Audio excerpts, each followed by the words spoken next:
Iraq economic news and points to ponder. Saturday afternoon, August 31, 24.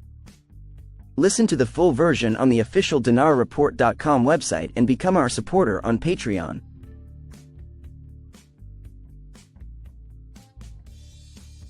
Political science professor Assam Al-Faili commented Wednesday, August 28, 2024, about the extent of corruption between the House of Representatives and the provincial councils and which of them is wasting public money.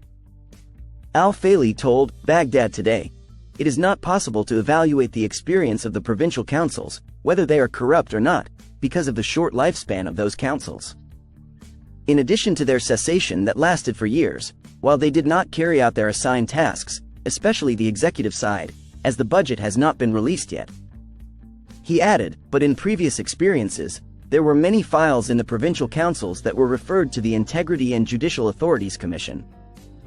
And some officials in those councils were issued recruitment or follow-up orders, so there were practices that caused the waste of public money and the seizure of state capabilities.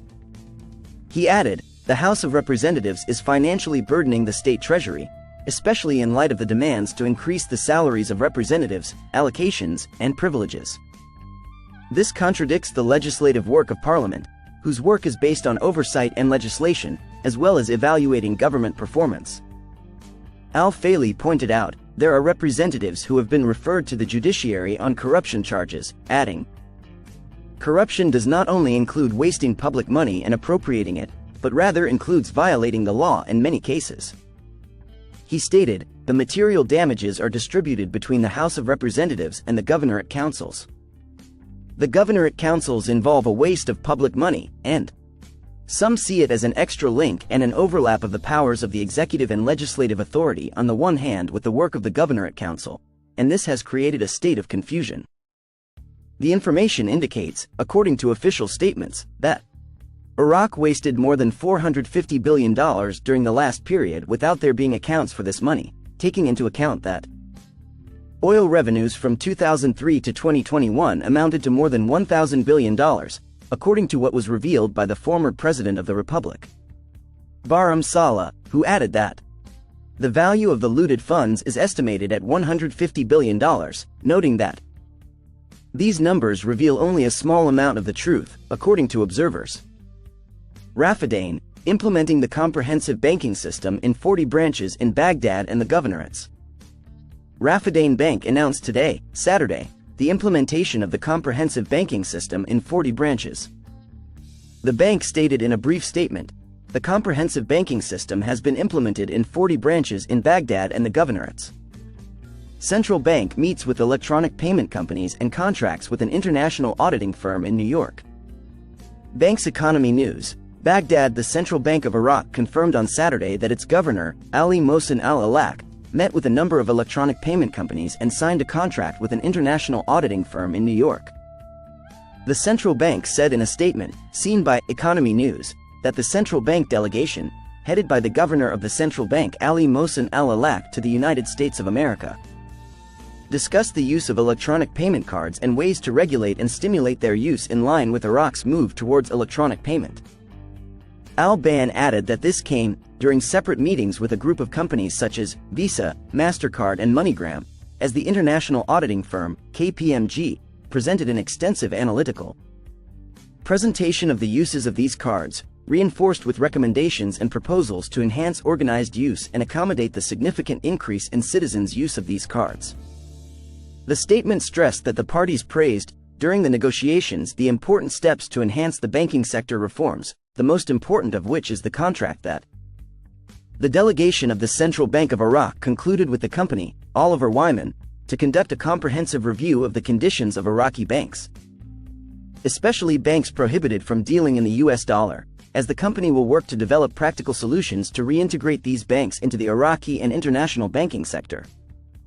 In addition to improving the level of banks' procedures in line with international standards, as this initiative aims to facilitate the process of establishing direct banking relations and improve the quality and type of services provided by banks to serve the Iraqi economy, as the company is scheduled to start its work in the coming period. Al-Sudani directs the formation of a committee to review the financial and legal observations of the decision to transfer oil companies. Prime Minister Mohammed Shia al-Sudani directed today, Saturday, to form a committee to review the cabinet's decision to transfer the salaries of the Ministry of Oil Companies to central financing. Deputy Prime Minister for Energy Affairs and Minister of Oil Hayan Abdul Ghani said in a statement received by Mawazin News, the government and the Ministry of Oil.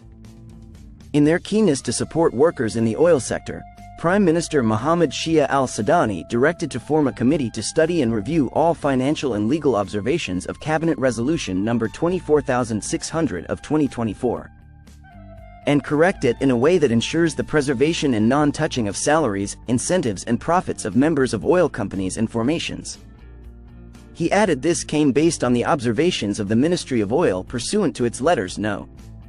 with 644 on August 21, 2024, and with 666 on August 28, 2024, stressing that this issue is receiving attention and follow-up from the leadership of the oil sector, which confirms its keenness to support the rights, duties and interests of workers in oil companies and formations, in a way that ensures a free and dignified life. Oil falls in August amid supply concerns. Energy economy news: follow-up oil prices settled lower, as investors assessed expectations that the OPEC Plus alliance will increase supplies starting in October. This is in addition to the fading of hopes for a significant interest rate cut in the United States next month, after U.S. inflation data showed strong consumer spending. Brent crude futures for October delivery, which expire on Friday, fell $1.14, or 1.43%, to settle at $78.80 a barrel, down 0.3% on the week and 2.4% on the month. U.S. West Texas Intermediate, WTI, crude futures fell $2.36, or 3.11%, to $73.55, down 1.7% on the week and 3.6% in August. 6 OPEC Plus sources told Reuters that the alliance is likely to proceed with a planned gradual increase in oil production from October, at a time when outages from Libya and pledges to cut production by some member states to compensate for overproduction will offset the impact of slowing demand. Investors, meanwhile, are assessing new data showing U.S. consumer spending rose strongly in July, suggesting continued strength in the economy early in the third quarter, and are seeing no reason for the Federal Reserve to cut borrowing costs by 0.5 percentage point next month. Listen to the full version on the official DinarReport.com website and become our supporter on Patreon. Source: Dinar Recaps.